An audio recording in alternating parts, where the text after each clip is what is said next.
Hello, dear students. Today we're going to start with poetry and we're going to learn new poetry terms and a lot of things about poetry. This is the last unit of the semester and I hope you enjoy it. First thing, we need to learn what is poetry. Poetry is a form of literature and it's very wide genre of writing. Actually, we have a lot of of forms of poetry, and it's different in the shape or different in the aim why the poet wrote it and the rules that uh, for each poem. Basically, poetry is written to express thoughts and feelings. So the poet wants to convey some thoughts and express his feelings, and he put these feelings and thoughts in rhyming words. So once the reader starts to read this poem, he starts to understand and have the same feeling of the poet. So it takes the soul of the poet to the emotional level of the reader and his mental level too, because the poet is discussing some thoughts. Poetry is different, as we said, in many ways of writing. Some of the poems are short, some are long, some are sad or fun or real or imagined, have rules or have rules or don't have rules, rhyming, not rhyming, and so on. And as we learned before, we know that there are different shapes and different style and different kinds of poetry. We have narrative, we have lyrical, we have a lot of things. There are a lot of of famous poets, but to mention some of them like for example Shakespeare, Samuel Robert Frost, Emily Dickinson, Eminem, and a lot of them. First thing that we need to learn is the theme. The theme is the main idea or the idea that the poet wants to express, whether in a poem or a play or a story or whatever. So this poem, for example, is talking about puppies, another one talking about summer, and so on. The mood. As we have in the picture here, this boy is so sad and he's waiting in the front of the principal door. So the mood of the poem, if I'm writing the mood of him, so the mood of it will be sad. So it's the atmosphere or the feeling that is created by the poet and it conveyed or moved to the reader through the poem. The persona. Persona is the person, the main character of the poem. Whether this character is the poet himself or another person, the persona of the poet, it conveys its own point of view, the idea, the thoughts through the poem. Imagery. Imagery, of course, this is how we create an image in the mind of the reader. And poets and novelists and all writers create this image using a lot of things, a lot of tools. We call them figurative language. Figurative language. So for example, this one, The Fly, it's by William Blake, one of the famous poets ever. Little fly, the summer play, thoughtless hand, that passed away. So if I close my eyes and just listen to this poem while someone is performing it, I can imagine the fly in my mind, how it does it move, what is it, and how does it dance, and so on. Okay, stanza are a group of lines that gather together and they have a grammatical pattern. They have a meter. They have its own rhythm. It's 4 or 5 or less or more lines, and it depends. So if it's 2 lines, we call it couplet. 3 lines, trisset. 4 lines, quartine, and 5 lines, cinquain. The stanzas, for example, like this one about ballet, about dancing. I love to dance, I love to prance, what my heart would do, but be sad and blue if I could not dance. So these 5 lines are the first stanza, and the next 4 lines, dancing feels nice, but it came at a price. Dancing touch and choose, my gosh, you can lose. These 4 lines are representing second stanza. The rhyme. What's rhyme? Rhyme happens when the sound come and repeat it again. 2 words have the same sound. 2 words, if you say them, you feel that there's music inside them. It creates interest, actually, and it makes pattern for the poem. Like here, we have examples: bright and night, would, could, should, could, pale, pale, male, stale, air, fair, to, do, day, sway, pose, close, peers, stairs. All these pairs are each 2 words are rhymed. They have almost the same sound. Here, what's figurative language that creates an image? We have a lot of things that we use as figurative speech, but we use them basically to emphasize or impact of the meaning in the reader's mind. For example, here, I've told you a million times to clean your room. Told you a million times means that I say it and again and again and again to emphasize, to make sure that you really get the direction. She ran as fast as lightning. So it means that she is so fast. His team was on top of the world after winning the championship game. Top of the world, of course, it is not literal one. It means that they were super happy. Why we use figurative language, as we said before, it's to create interest, to create a mental image in the reader's mind so he can feel and understand the thoughts of the poem. We are alike, or we are 2 peas in a pod. Which one is stronger and conveys an image? Of course, the second one. 2 peas in a pod, it's like we never ever separate. We have a lot of types for figurative language: simile, repetition, metaphor, alliteration, personification, assonance, hyperbole, onomatopoeia, and oxymoron. All of these and more are figurative language. Let's go through them in detail. Simile is when we compare 2 things or 2 people with each other. This description or this comparison gives great or better or clearer understanding for something. In simile, we must use the tools of simile, which are words like or as. Examples for simile: as busy as bee. So I compare him with bees because both are so busy all the time. As sung as a bug in a rug. Someone cozy and to have to comfortable bug on the rug who doesn't do anything. Runs like a cheetah. He is so fast and running.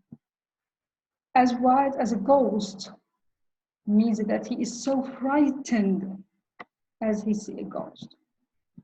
Another figurative language is metaphor. Metaphor is when you compare or create an image, but this time we don't use like or as, but we create the same image, we create the image by judgment and comparison. But remember, We never ever use words like or as. Examples for that: her eyes were glistening jewels. Of course, they are like glistening jewels. She is sunshine, which brightens our day. She is like the sun. When she comes, everyone is happy. Kids at school are all brains. They are so smart and they work hard. Andrew's eyes Rebecca's son. He loves her. He saw her, he considered her as her own son. He is my knight in a shining armor. So he is like a superhero. The world is a stage. All these examples are good examples when I compare something with something else, but there is no tools for this comparison. No like, no as. Personification. Personification, which means that I give non-human thing the qualities of a person, of a human being. Examples for that: the stars danced in the sky. They don't dance basically, but here I make them like girls and boys and everyone dance when they are happy. In the jungle, the lion sings tonight, means they roar and move around. The cake is calling me. My name means that the cake is so delicious and she's like my mom or my teacher. Oh, come, come. Okay, next thing is alliteration. Alliteration means when we repeat the sound or letter at the beginning of each word in the sentence.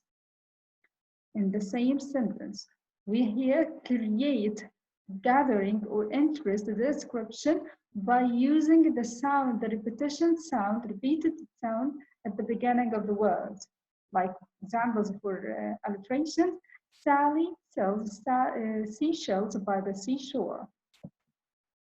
All authors allow authority after midnight. Teresa trips and trampled tremendously over the tree. So I have the sound like Sally sells by the sea. These are the same sound, and the letter with words shells and shore. So all start with letter S, and most of them start with the sound S. In the alliteration, the second one, it starts with the vowel. It sometimes happens, but basically it's about consonants. All, authors, or, allow, authority, after. Teresa tripped, tumbled, tremendously, the tree. Okay, hyperbole. Hyperbole is a kind of exaggeration. It's the same idea of exaggeration. It provides a strong effect and strong image to emphasize greatly on the thing that we want to express. That examples for hyperbole: I'm so hungry that I could eat a horse, a whole horse. It was so cold that I saw polar bears wearing jackets, even polar bears wearing jackets because it's so cold. I had a million things to do. Of course, no one has a million things, but this is hyperbole, exaggeration, means that I have piles and a lot of things. That joke is so old, the last time I heard it, I was walking next to a dinosaur. No one lives wild dinosaur time, but here it's an expression, it's exaggeration, it's hyperbole to tell it that it's too old joke. Another figurative language is using assonance. Assonance, we identify them by vowels that rhyme together. Similar sound in poetry repeated in the same line, but this sound is vowel. We use it to create rhyming, to create music in poetry. For example, I saw An iron ore next to the shore. Ore, ore, ore. I said, hey, and I want the tray for the tailor and the sailor. Hey, I see when mom she's sweet and clean the streets, the same sound, vowel sound that rhyme together. Onomatopoeia. Onomatopoeia is the sound, the word that imitates a sound. It suggests a sound of certain thing or create a sound effect. This makes the description more expressive and interesting. It makes you like you can hear it by yourself. Bang, crash, pop, smash, drip, like this door, buzz, tick tock, whoosh, warm, pull. All of these were onomatopoeia, using repetition in poetry. Examples for repetition here. Remember that the poem is called But You Didn't. It's by Mirror Glass. Remember the time I thought you'd kill me, but you didn't. Remember the time I forgot to tell you the dance was formal and you came in jeans. I thought you'd hate me, but you didn't. Here I repeated, or the poet Mirror repeated, but you didn't, in the title and 2 times in 2 stanzas. Remember the time is repeated again in 2 stanzas. So repetition may come as a phrase or a word in the same stanza, in the same line, or in different stanzas or different lines, but in the same poem. We use this repetition with a word, sentence, or phrase to create interest and to create pattern and emphasize on the image that must be that has certain theme or idea or feeling.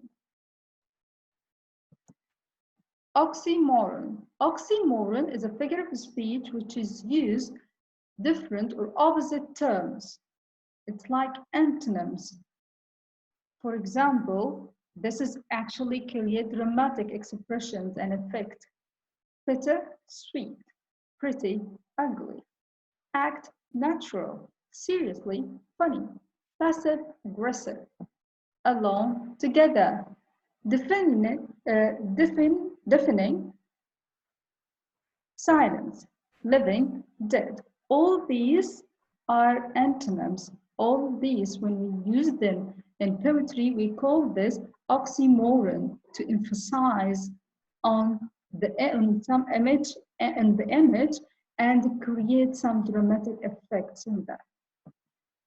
Now let's just guess and test our knowledge about what we've learned. Simile, metaphor, or hyperbole. My phone shouted at me from the other side of the room. It's personification because the phone is not a human being to shout at us. His heart was broken. Of course, it's metaphor because it refers that he is so sad. Your name sounds like music to my ears. Simile sounds like music to my ears. There's no river wide enough to keep me from getting to you. I will get to you and we'll be together. No wide river enough. This is hyperbole. Let's guess this one. Harry saw Lupin's face fall again into lines of misery. This is from Harry Potter. It's metaphor. The stone walls watched on in silence. Personification, because no walls watching, no walls have eyes to watch. And let's guess this one. The only sound to break the silence was Hagrid, hiccuping from behind his handkerchief. What is this? It's alliteration, where Hagrid, hiccuping, handkerchief. And another one, sound, silence. Okay, this one. The soft voice seemed to hiss on even after the cruel mouth has stopped moving. It's onomatopoeia in word. Now the last question. Why do you think we use figurative language in writing?